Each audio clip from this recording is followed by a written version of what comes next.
Right now, it is time for Real News, the time when we get together with Brian Ross and we take a look at stories that we're following throughout the country and the world.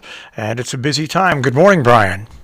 Good morning. It certainly is a busy time. A lot going on everywhere. Yeah, it really is. You know, you look at the mayhem that we have going on in Washington, D.C. with our government, but how about in good old England? 3 government staff parties are now being investigated. The Tory MPs are threatening really to back out over new restrictions. I mean, it's quite a mess in both those heads of governments. It really is, and all of this as we've got a new variant, which was described as sort of the Frankenstein monster. It tanked the stock market, set off a panic around the world, and now we're learning that early information probably was pretty far off, that it's much less severe than thought, and that maybe even a 4th dose of a Pfizer is going to bring it under control. So there is a glimmer of some good news I'm happy to report on this morning. That is good news. And also on the other front, which we can just remind people that pill has come up, that when people do get COVID, this pill really helps speed up the recovery. You know, on all fronts, just about the news on COVID is good. The only thing we don't know and only can guess at are the long-term effects of it. But that's something that we'll find out over the next couple of years, probably. Right. You know, we are so impatient to get the news, and understandably, really, I don't blame reporters for early on reporting on the story what's known. I am questioning those who sort of find that for commercial and financial advantage they can hype it and make it scary. People tune into that, of course, but that's not the fact. And some calm reflection here on what's actually happening would be helpful, not only with the Omicron variant, but what's going on with the economy, what's happening elsewhere. Big story internationally, and sooner or later is going to affect the markets everywhere, and that's, once again, Evergrande, the Chinese property developer, has now officially defaulted on its debt, and that will have a ripple effect around the world. It certainly will. The boom or bust from the Chinese government, they crack down when they want to, and the ripples are everywhere. As you know, there's so much Chinese money everywhere in the world, and everyone invests on it, counts on it. Both China and Russia for the U.S. Remain real, challenges for the Biden administration. The president had a two-hour summit by Zoom. We're all Zooming now with Vladimir Putin, and we'll see the results of that.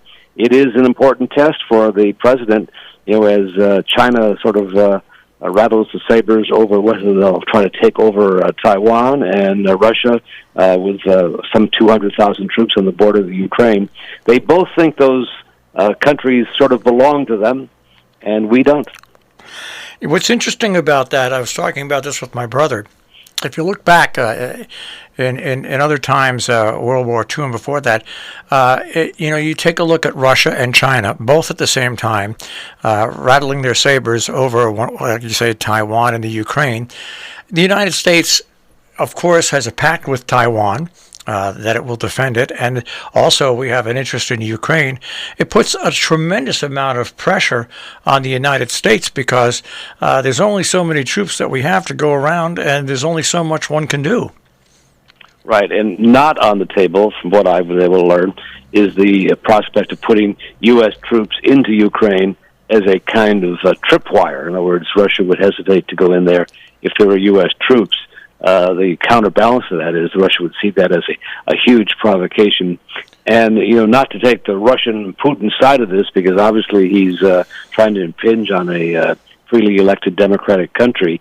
But if Russia was making advances into Mexico, we can call back to the 1980s when the Reagan administration was all upset about communist Russian advances, Soviet advances to the south of our border. So we can have to understand what they're concerned about, even though it seems to be hyped and they're looking for a provocation. Putin, his goal is to rebuild the old Soviet Union, it seems.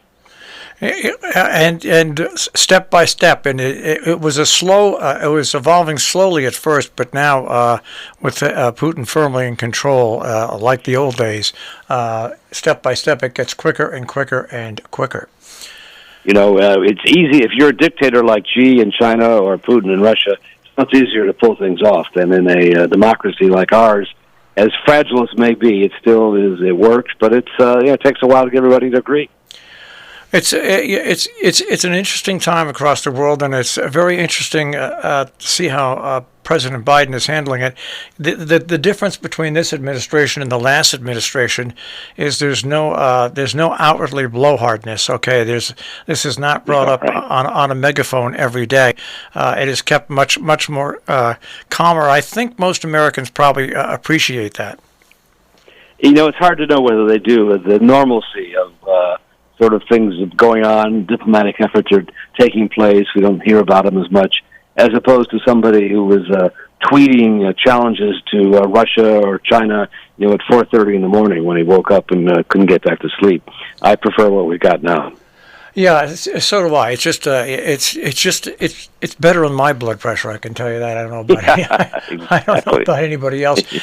Something. It's so interesting. I love to go to the BBC and take a look at their website, and they have a story on their website, and we are all talking about Epstein over here and his association with the rich and powerful over here, but the BBC has published a picture of Epstein and Maxwell pictured at the Queen's residence at Balmoral, and it has really raised a lot of eyebrows. How did that happen? How did a man like that get into that world? There must be some huge amount of charm that he had to ingratiate himself with so many powerful, prominent, wealthy people, all of whom are as nervous as heck as his former second-in-command, Ghislaine Maxwell, is on trial now down in New York at the Southern District. It's the pictures are coming out, the raunchy and racy testimony of young girls who were recruited at the age of 14, and yet this guy was flying around the world with presidents, former presidents, titans of industry, and sort of and a member of the English monarchy, I guess, offering up little girls. Pretty amazing. And I just have to notice that Boris Johnson and Carrie Johnson, they had a baby girl. And one of the lawmakers in Britain yesterday made an interesting comment about Boris Johnson. He may well know how to win elections, but he certainly doesn't know how to run a country.